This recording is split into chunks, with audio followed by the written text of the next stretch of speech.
ngerti juga sih apa ini cuma sebagian orang, nah oleh anggota kelompok yang berbeda. Terus kalau misalnya semua gitu apa hasilnya dimasukin ke pengolahan data, berarti tanyain aja ya. Ini terus kayak nanti masing-masing metodenya kita nentuin. Oh, kayaknya lompatnya tuh bakal jadi untuk setiap variasi, misalnya kayak counter movement, ancang-ancang lompat, terus mendarat lagi itu bakal dilakuin ya. Berarti kalau pakai penganalisa video, sebenarnya hasil dari lompatan pertama sama kedua nggak boleh beda jauh sih. Oh, Jadi kita lompatnya 2 kali gitu. itu 2 kali per orang atau 1 orang kali gitu? 1 orang.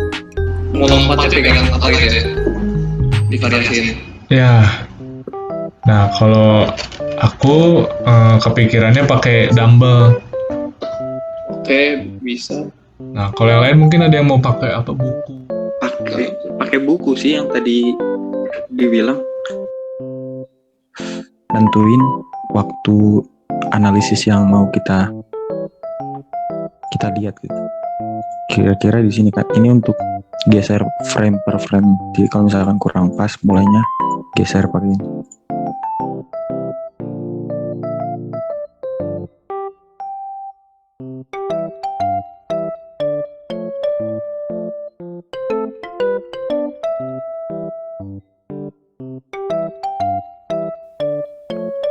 Sekarang kita akan membahas data yang sudah didapat.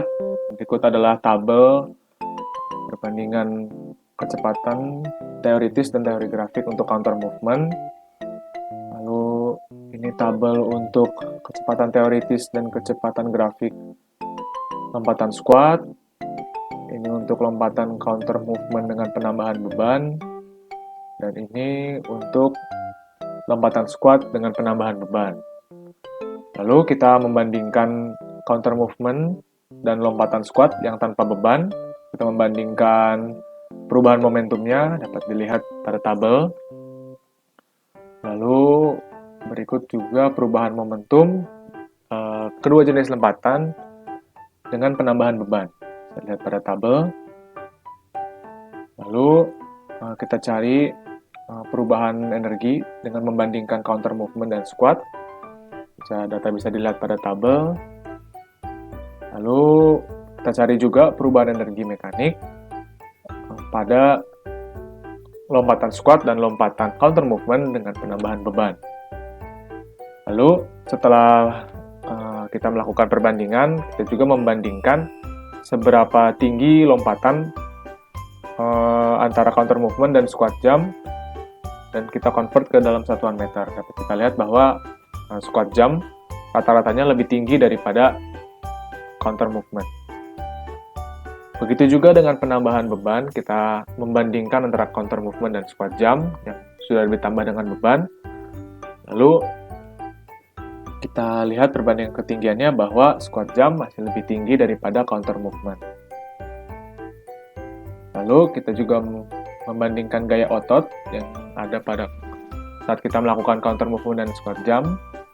Pada tabel bisa kita lihat bahwa rata-ratanya lebih besar squat jump daripada counter movement untuk gaya otot. Lalu kita juga akan mencari perbandingan gaya otot, counter movement, dan squat jump dengan adanya penambahan beban. Itu bisa kita lihat bahwa untuk saat ini nilai counter movement lebih besar daripada squat jump. Baik, sekarang saya akan membahas tentang bagian pembahasan. Pada percobaan counter movement yang dilakukan oleh kelompok kami, kecepatan lompat tertinggi adalah 3,55 meter per sekon untuk laki-laki dan 2,894 meter per sekon untuk perempuan. Lalu galat rata-rata yang kita dapat itu sekitar 0,79 dari kecepatan rata-rata teoritisnya.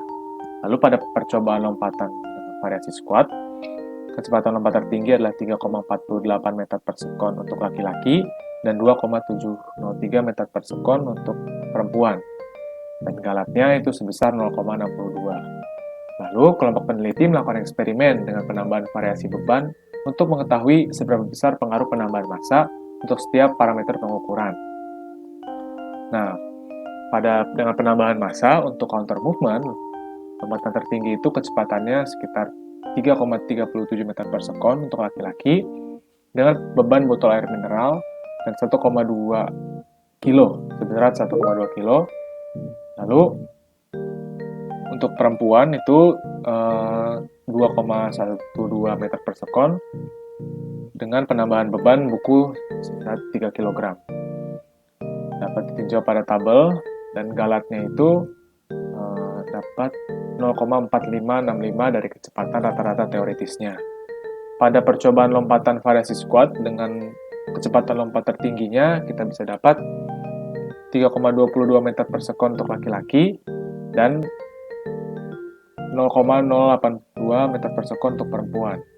Dengan yang laki-laki penambahan beban botol air mineral 1,2 kilo dan perempuan dengan kertas 2 rim. Galat yang didapat sebesar 0,655 dari kecepatan rata-rata teoritis. Lalu, berikut adalah faktor-faktor yang mempengaruhi lompatan. Yang pertama ada momentum. Lalu dengan kita bisa dapat melihat bahwa perubahan momentum itu selaras atau sebanding dengan besarnya perubahan ketinggian atau perpindahan. Lalu ada juga perubahan energi. Nah, kita juga dapat melihat pada tabel yang tadi sudah dijelaskan bahwa perubahan energi ini berbanding terbalik dengan besarnya perpindahan. Lalu ada juga gaya otot, yang mana kita bisa analisis bahwa berdasarkan tabel, gaya otot ini sebanding dengan perpindahan. Lalu ada massa. Nah, untuk massa ini, apabila kita meninjau pada tabel dan melihat seberapa besar kecepatan antara yang biasa dan penambahan beban, maka kita bisa tahu bahwa apabila kita menambah beban, maka kecepatannya juga akan semakin rendah. Lebih rendah daripada variasi yang tidak ditambah beban. Nah, kita dapat kesimpulan bahwa penambahan massa berbanding terbalik dengan kecepatan lompatan dan memengaruhi perubahan momentum, gaya otot, energi, serta ketinggian. Lalu, setelah kami tinjau kembali, jenis kelamin juga berpengaruh pada percobaan ini, yang mana kecepatan lompatan laki-laki selalu lebih besar daripada kecepatan lompat perempuan.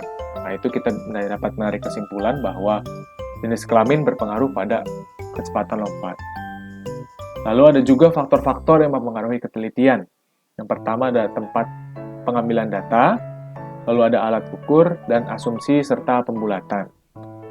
Lalu untuk bagian kesimpulan, untuk perubahan momentum energi kita bisa ambil kesimpulan bahwa rata-rata perubahan momentumnya itu minus 2,97 kg per sekon dan rata-rata perubahan energinya 64 joule. Itu untuk counter movement. Pada squat jump itu kita dapat perubahan momentumnya minus 299 kg per sekon dan perubahan energinya 36 joule. Lalu pada counter movement dengan penambahan beban itu kita dapat rata-rata perubahan momentumnya minus 273 kg per sekon dan rata-rata perubahan energinya sebesar 19 joule. Lalu yang terakhir untuk squat jump, kita dapat rata-rata momentumnya minus 271 kg per sekon dan 45 joule untuk energinya. Lalu kita juga mendapat grafik perubahan kecepatan, posisi, serta akselerasi terhadap waktu di bagian 5 pengolahan data. Lalu kita juga mengetahui faktor-faktor yang memengaruhi tinggi lompatan, itu ada perubahan momentum, perubahan energi, massa, jenis kelamin, dan gaya otot. Lalu metode yang menghasilkan rata-rata lompatan paling tinggi di percobaan ini adalah squat jump. Sekian, terima kasih.